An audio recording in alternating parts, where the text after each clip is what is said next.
అపోస్తులుల కార్యములు 8వ అధ్యాయము.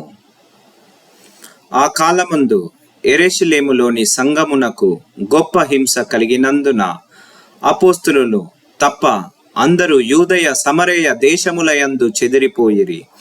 భక్తిగల మనుష్యులు స్టెఫనును సమాధి చేసి అతనిని గూర్చి బహుగా ప్రలాపించిరి.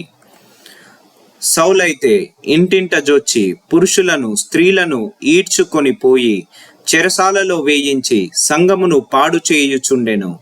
కాబట్టి చెదిరిపోయిన వారు సువార్త వాక్యమును ప్రకటించుచు సంచారము చేసిరి.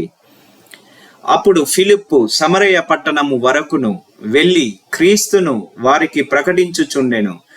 జన సమూహములు విని ఫిలిప్పు చేసిన సూచన క్రియలను చూచినందున అతడు చెప్పి మాటలయందు ఏక మనస్సుతో లక్ష్యముంచగా అనేకులను పట్టిన అపవిత్రాత్మలు పెద్ద కేకలు వేసి వారిని వదిలిపోయెను.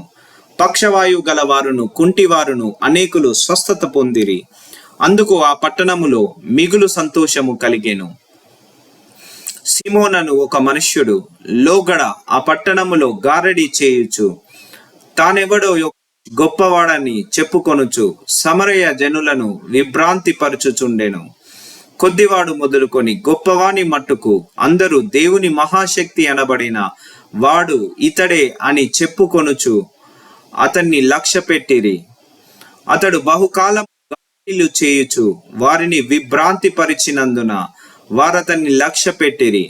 అయితే ఫిలిప్పు దేవుని రాజ్యమును గూర్చియు యేసుక్రీస్తు నామమును గూర్చియు సువార్త ప్రకటించుచుండగా వారతని పురుషులను స్త్రీలను బాప్తిజము పొందిరి. అప్పుడు సిమోను కూడా నమ్మి బాప్తిజము పొంది ఫిలిప్పును ఎడబాయకుండి సూచన క్రియలను గొప్ప అద్భుతములను జరుగుట చూచి విభ్రాంతి నొందెను. సమరయ వారు దేవుని వాక్యము అంగీకరించిరని యెరూషలేములోని అపోస్తులు విని పేతురును యోహానును వారి యొద్దకు పంపిరి. వీరు వచ్చి వారు పరిశుద్ధాత్మను పొందవలెనని వారి కొరకు ప్రార్థన చేసిరి. అంతకు ముందు వారిలో ఎవని మీదను ఆయన దిగి ఉండలేదు. వారు ప్రభువైన యేసు నామమున బాప్తిజము మాత్రము పొందియుండిరి. అప్పుడు పేతురును యోహానును వారి మీద చేతులుంచగా వారు పరిశుద్ధాత్మను పొందిరి. అపోస్తులు చేతులుంచుట వలన పరిశుద్ధాత్మ అనుగ్రహింపబడనని సిమోను చూచి వారి ఎదుట ద్రవ్యము పెట్టి నేనెవని మీద చేతులుంచెదనో వాడు పరిశుద్ధాత్మ ఈ అధికారము నాకు ఇయుడని అడిగెను. అందుకు పేతురు నీవు ద్రవ్యమిచ్చి దేవుని వరము సంపాదించుకొందునని తలంచుకొనినందున నీ వెండి నీతో కూడా నశించును గాక. నీ హృదయము దేవుని ఎదుట సరి అయినది కాదు గనుక ఈ కార్యమందు నీకు పాలు పంపులు లేవు. కాబట్టి ఈ నీ చెడుతనము మానుకొని మారు మనస్సు నొంది ప్రభువును వేడుకొనుము. ఒకవేళ నీ హృదయాలోచన క్షమింపబడవచ్చును. నీవు ఘోర దుష్టత్వములోను దుర్నీతి బంధకములోను ఉన్నట్టు నాకు కనబడుచున్నదని చెప్పెను. అందుకు సిమోను మీరు చెప్పిన వాటిలో ఏదియు నా మీదికి రాకుండా మీరే నా కొరకు ప్రభువును వేడుకొనుడని చెప్పెను. అంతటా వారు సాక్ష్యమిచ్చుచు ప్రభువు వాక్యము బోధించి యెరూషలేమునకు తిరిగి వెళ్ళుచు సమరయులో అనేక గ్రామములలో సువార్త ప్రకటించుచు వచ్చిరి. ప్రభువు దూత నీవు లేచి దక్షిణముగా వెళ్ళి యెరూషలేము నుండి గాజాకు పోవు అరణ్య మార్గమును కలిసి కొమ్మని ఫిలిప్పుతో చెప్పగా అతడు లేచి వెళ్ళెను.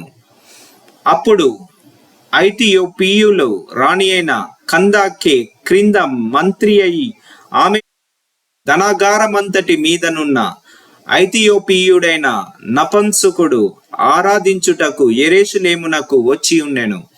అతడు తిరిగి వెళ్ళుచు తన రథము మీద కూర్చుండి ప్రవక్త అయిన యోషయ గ్రంథము చదువుచుండెను. అప్పుడు ఆత్మ ఫిలిప్పుతో నీవు ఆ రథము దగ్గరకు పోయి దానిని కలుసుకొనుమని చెప్పెను. ఫిలిప్పు దగ్గరకు పరుగెత్తుకొని పోయి అతడు ప్రవక్త అయిన యోషయ గ్రంథము చదువుచుండగా విని నీవు చదువునది గ్రహించుచున్నావా అని అడగగా అతడు ఎవడైనను నాకు త్రోవ చూపకుంటే ఎలాగూ గ్రహింపగలనని చెప్పి రథమెక్కి తనతో కూర్చుండుమని ఫిలిప్పును వేడుకొనెను. అతడు లేఖనమందు చదువుచున్న భాగమేదనగా, ఆయన గొర్రెవలె వదకు తేబడెను, బొచ్చు కత్తిరించు వాని ఎదుట గొర్రెపిల్ల ఎలాగ మౌనముగా ఉండునో అలాగే ఆయన నోరు తెరవకుండెను. ఆయన దీనత్వమును బట్టి ఆయనకు న్యాయ విమర్శ దొరకకపోయెను. ఆయన సంతానమును ఎవరు వివరింతురు? ఆయన జీవము భూమి మీద నుండి తీసివేయబడినది. అప్పుడు నపుంసకుడు ప్రవక్త ఎవని గూర్చి ఇలాగు చెప్పుచున్నాడు? తన్ను గూర్చియా, వేరొకని గూర్చియా? దయచేసి నాకు తెలుపుమని ఫిలిప్పునడిగెను. అందుకు ఫిలిప్పు నోరు తెరిచి ఆ లేఖనమును అనుసరించి అతనికి యేసును గూర్చిన సువార్త ప్రకటించెను. వారు త్రోవలో వెళ్ళుచుండగా నీళ్లున్న ఒక చోటికి వచ్చినప్పుడు నపుంసకుడు, ఇదిగో నీళ్లు, నాకు బాప్తిజం ఇచ్చుటకు ఆటంకమేమని అడిగి రథము నిలుపుమని ఆజ్ఞాపించెను. ఫిలిప్పు నపుంసకుడు ఇద్దరును నీళ్లలోనికి దిగిరి. అంతటా ఫిలిప్పు అతనికి బాప్తిజం ఇచ్చెను. వారు నీళ్లలో నుండి వెడలి వచ్చినప్పుడు ప్రభు ఆత్మ ఫిలిప్పును కొనిపోయెను. నపుంసకుడు సంతోషించుచు తన త్రోవను వెళ్ళెను.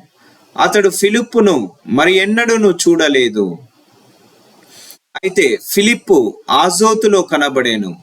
అక్కడ నుండి కెసరయ్యకు వచ్చు వరకు అతడు పట్టణములన్నింటిలో సంచరించుచు సువార్త ప్రకటించుచు వచ్చెను.